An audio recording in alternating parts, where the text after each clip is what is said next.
Today I'll share powerful methods to break free from self-hatred and build genuine self-acceptance. Are you struggling with thoughts like these? Maybe you constantly think, I'm such a failure, whenever you make a mistake. Perhaps you compare yourself to others and always come up short. You might catch yourself saying, I hate everything about myself, or, I can't do anything right. If that harsh inner critic feels like it's running your life, you're definitely not alone, and there are proven ways to change this pattern. The reason self-hatred feels so overwhelming is actually rooted in how our brains work. First, our minds have what researchers call a negativity bias. We're naturally wired to focus on problems and threats more than positive things. This was helpful for survival thousands of years ago, but now it means we automatically notice everything wrong with ourselves. Second, many of us learned self-criticism early in life from perfectionist environments, harsh criticism, or constant comparison to others.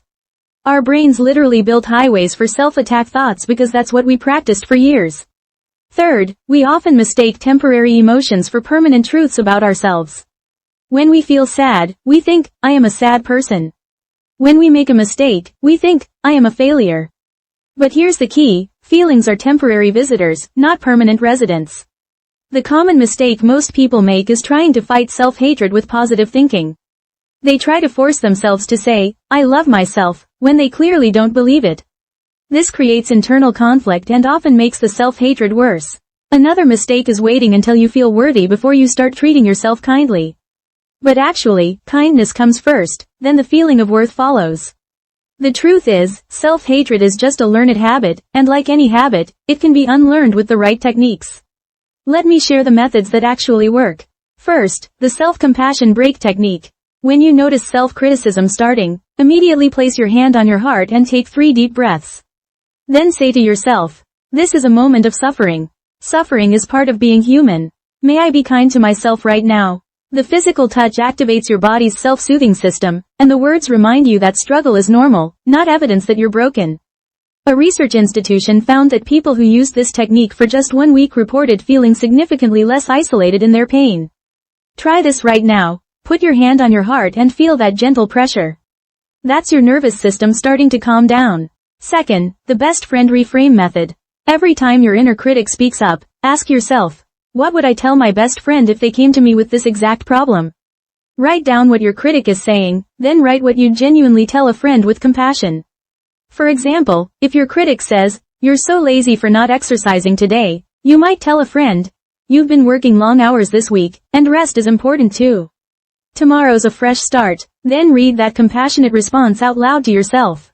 Studies show that when we talk to ourselves in the third person, it actually engages different, more rational parts of our brain.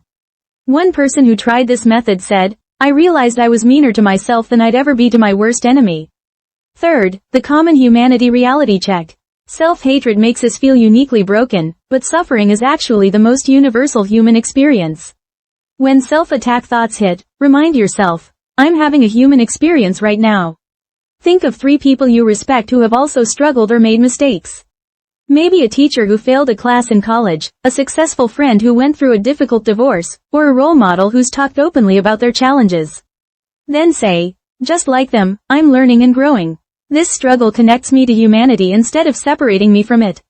A psychological research team discovered that people who practiced this technique felt 40% less alone in their struggles within just 2 weeks. Fourth, the emotional labeling practice. Instead of saying, I am anxious, or I am a failure, practice saying, I'm feeling anxiety right now, or I'm having the thought that I failed. This simple shift reminds your brain that thoughts and feelings are temporary experiences, not permanent identities. When you notice self-hatred arising, try saying, I'm noticing self-critical thoughts appearing, or I'm experiencing some self-judgment right now. This creates space between you and the feeling, making it less overwhelming. Research from multiple universities shows that emotional labeling can reduce the intensity of negative emotions by up to 50%. Fifth, the daily self-acknowledgement practice. Every morning, before you even get out of bed, acknowledge one thing you appreciate about yourself from the previous day. It doesn't have to be huge. Maybe you held the door for someone, you chose a healthy snack, or you were patient with a difficult situation. The key is consistency, not perfection. This literally rewires your brain to notice positive things about yourself instead of only focusing on problems. A media outlet reported on research showing that people who practiced daily self-acknowledgement for 30 days experienced lasting improvements in self-esteem. Sixth, the value-based action method. Instead of waiting to feel worthy before taking care of yourself, start taking care of yourself to build worthiness. Choose actions that align with your values, even when you don't feel like doing them. If you value health, drink water when you're dehydrated. If you value learning, read one page of a book. If you value connection, send one kind text to a friend. Every time you act in line with your values despite negative feelings, you're proving to yourself that you're worthy of care. A research institution found that people who focused on value-based actions rather than emotion-based actions saw improvements in self-worth within just 1 week. Let me summarize what we discussed today. First, practice the self-compassion break when criticism starts. Hand on heart, 3 breaths, kind words. Next, use the best friend reframe by asking what you'd tell someone you care about in the same situation. Then, remember that struggle is part of common humanity, not evidence you're uniquely broken. After that, label emotions as temporary experiences rather than permanent identities. Also, acknowledge one thing you appreciate about yourself every single morning. Finally, take actions based on your values even when you don't feel motivated. The most important thing is to start with just one technique today. You don't need to be perfect at this, you just need to begin. Please start with the self-compassion break since it only takes 2 minutes and works immediately. After watching this video, try it right now. Put your hand on your heart, take 3 breaths, and speak to yourself with kindness.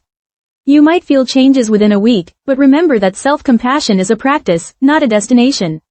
If today's content was helpful, please hit the like button. If you want more practical solutions for improving your mental health and daily life, please subscribe to this channel.